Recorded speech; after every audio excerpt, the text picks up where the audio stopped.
Alright. Alright, what's up YouTube? It's time to blast a push day. Figured it's been a while since I brought you a full actual workout, so that's what we're gonna go through today. Explain some tips, some things you need to know. Obviously I'm still cutting. Another vlog dropping about that soon, but for now, this is push day number 3. I'll take you through it. First up, just warming up the shoulders over here. You know, like doing some supinated lateral raises, some of these external rotators, and a little bit of tries sometimes, or a little bit of arm circles. So warm up the shoulders, very important, then we'll get started. Hey, what's going on, YouTube fam? Hope you're all well. I'm just gonna jump right into it because there is a lot to cover and there's a lot of stuff I want to go over here. So starting off with incline dumbbell. Now, we do use dumbbells for the primary compound exercises of this workout. This is, like I mentioned, the third chest day that I have, the third push day, excuse me. So on the other ones, we do have some more barbell work and whatnot. Now, here's the thing. The thing isn't the exact exercises you choose. Of course, you need basic compounds to start off with and then isolation that you're gonna see us move into later. The point is pick some that work well for you. Okay, the incline dumbbell has always been a good one for me, and you need to apply progressive overload in them. So 8 to 10 reps, you know, don't get all confusing and complicated with the rep range. Just make sure you're applying overload through the rep ranges you decide to go with. Hope that helps. Almost done. We're just doing 3 sets over here. And it's pretty obvious as the cut has continued. I've lost, I was 204.8 this morning, so you know, lost 13-14 pounds, and you can definitely feel it. I was getting 10 reps with the 90s, now I'm getting 8 reps. Still fighting for every rep though.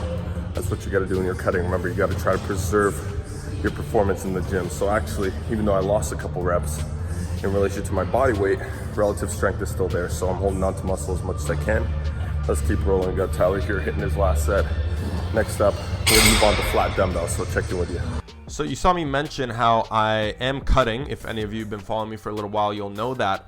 But again, people try to overcomplicate. So what should I do when I'm cutting in terms of workouts? What should I do when I'm, you know, that's the deal. If you see here, again, basic 3 sets, 8 to 10. Now, you don't have to do 8 to 10, 3 sets for every exercise. If you get bored of that, no problem. You can switch that up, but I do recommend picking a consistent rep and set scheme. Now, this will work for cutting and bulking, building or sustaining muscle in respective to the goal that you currently have.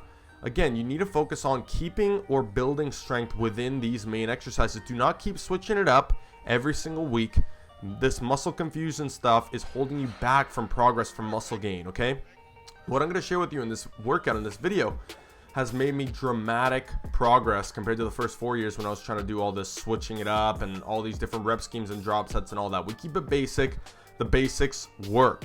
Next up, you'll see us go into an isolation for the chest. Okay, this is a great isolation exercise, but again, if you find that it works better for dumbbells for you, go with the dumbbells. You're just trying to, on this one, it's not so much about overload, but you're just trying to hit the same reps, get a really good squeeze, a really good pump. You've already heard this before. You're getting most of your results, 80 or more % of your results from those compounds at the beginning. This is a little bit of added accessory work just to get some more blood and some more contraction in there. So next up, as you see, we're hitting this flat press. Now, typically I would do a shoulder press, like a standing overhead press in today's case, but 2 things. One, my shoulder has been feeling a little weird the last couple of weeks for the reason that I went a little too hard on the bench one day. And secondly, the racks are taken. So instead of that, we're gonna hit this one. We like to replace shoulder movements with this every once in a while. So let's hit it. Quickly following up on that, yes, I hit shoulders in terms of shoulder press and any anterior shoulder work once, maybe twice a week. In this case, we skipped shoulders completely.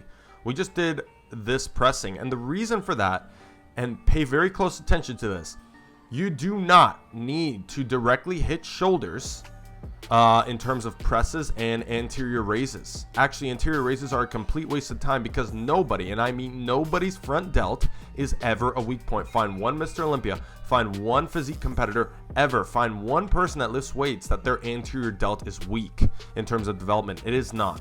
Okay, so focus on chest mostly. That's usually lagging behind the front delt, and do these for your shoulder. I do these 4, sometimes 5 times a week.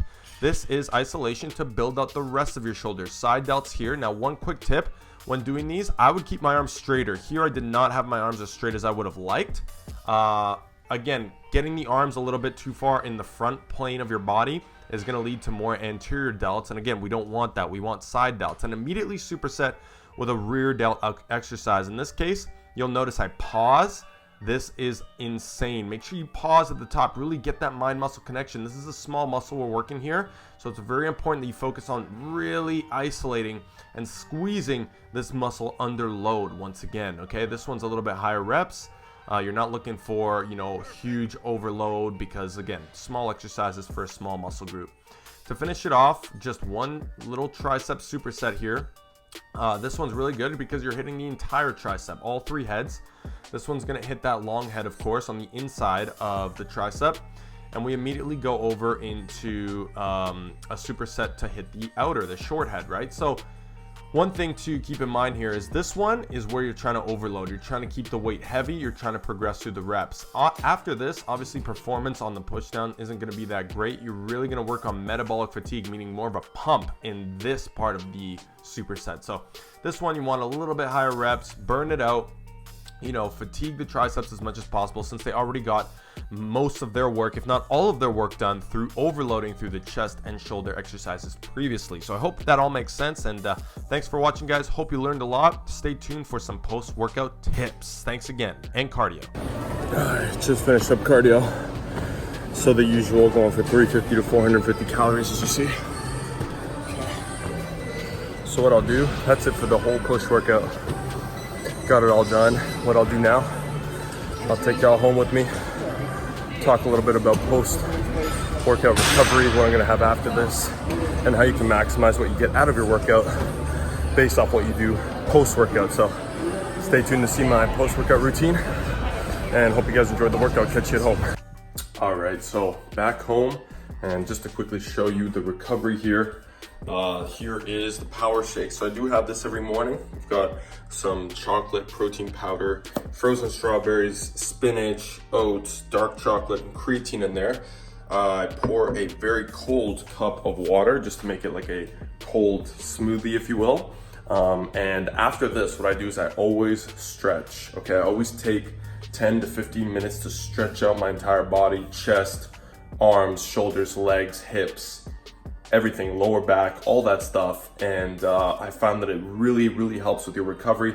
You should not be static stretching before your workouts, okay? We always do a dynamic warm-up. So in today's case, and in most cases, we do like a treadmill for 5 minutes, and then we do those shoulder warm-ups, and back day, same deal with some bicep warm-ups or some pull downs, leg day, a lot of hip swings, a lot of lower back stuff, activation exercises. So definitely take the time to stretch after your workout. If you're not stretching every single day, or at least 5 days of the week for 10, 15 minutes, then you're missing out big time on some recovery benefits, and just basically,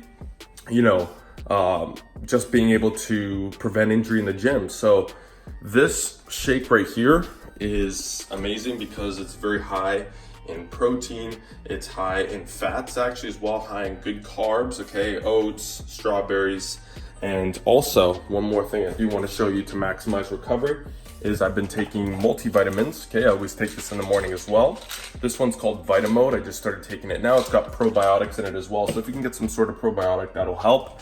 And of course, last but not least, fish oil. So basically just covering the bases on every single front when it comes to getting enough micronutrients, getting everything in place for your recovery, stretching out, injury prevention, all of that, okay? Very important that you do so, of course, throughout the day. After this, I'm gonna drink a full liter of water with a lemon squeezed in to reduce inflammation, and I'll have some mini wheats as a snack to hold me over until my next meal. That's it. Hope you guys enjoyed the workout. Thank you so much for watching. And if you want to see more tips like this after a full workout, just let me know in the comments below and I'll bring more of them to you. Thanks again, everyone. Catch you in the next one. I'm out.